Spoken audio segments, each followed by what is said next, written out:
കൊല്ലം Kulathupuzha oil palm എസ്റ്റേറ്റിലുണ്ടായ തീപിടുത്തത്തിൽ വിശദമായ അന്വേഷണം നടത്തുമെന്ന് അധികൃതർ.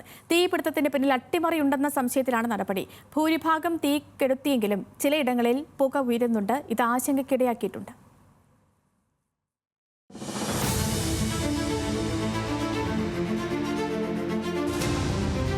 ഇന്നലെ വൈകിട്ടോടെയാണ് ഓയിൽ പാം എസ്റ്റേറ്റിൽ തീ പടർന്നത്. ശക്തമായ കാറ്റിൽ തീ വളരെ വേഗം പ്ലാന്റേഷന്റെ വിവിധ ഭാഗങ്ങളിലേക്ക് അതിവേഗം പടരുകയായിരുന്നു. 75 ഏക്കറിലേറെ സ്ഥലം തീയിൽ കത്തിനശിച്ചു.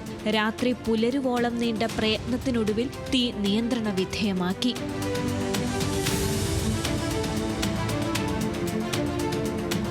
എന്നാൽ പുലർച്ചെയോടെ വീണ്ടും ഒറ്റപ്പെട്ട സ്ഥലങ്ങളിൽ പുക ഉയർന്നത് ആശങ്കയ്ക്ക് ഇടയാക്കിയിട്ടുണ്ട്. കാറ്റ് വീണ്ടും ശക്തിയായി വീശിയാൽ തീ പടർന്നു പിടിക്കാൻ സാധ്യതയേറെയാണ്. ഒരു യൂണിറ്റ് ഫയർഫോഴ്സ് എസ്റ്റേറ്റിൽ തുടരുന്നുണ്ട്.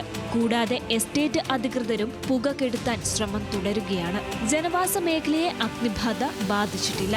ഇപ്പോൾ അവിടെ ആ സ്ഥലത്ത് കണ്ടിട്ട് നമ്മൾ നോക്കുമ്പോഴത്തേക്ക് ഒരു 1/2 കിലോമീറ്റർ ഇപ്പുറത്തായിട്ട് അത് ഇതേ കാടാണ് ഇപ്പുറത്തും കിടന്നത്.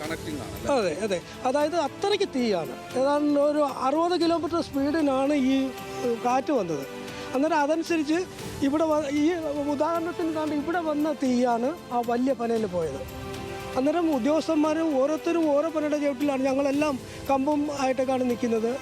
തീ അടിച്ചെടുത്താൽ പക്ഷേ രക്ഷയില്ലായിരുന്നു. പിന്നെ ഫയർഫോഴ്സ് എന്നുവെച്ച് മരത്തിലോട്ട് തീ അടിച്ച് വെള്ളം അടിച്ച് എടുത്തുമായിരുന്നു ചെയ്തത്. തീപിടുത്തത്തെക്കുറിച്ച് പുനലൂർ RDO അന്വേഷിക്കും. ജില്ലാ കളക്ടറാണ് റിപ്പോർട്ട് നൽകാൻ നിർദ്ദേശിച്ചത്. തീ മനഃപൂർവ്വം ഇട്ടതാണോ എന്നതിലുൾപ്പെടെ അന്വേഷണം നടത്തും. പ്രദേശത്തെ CCTV ദൃശ്യങ്ങളും പരിശോധിക്കും.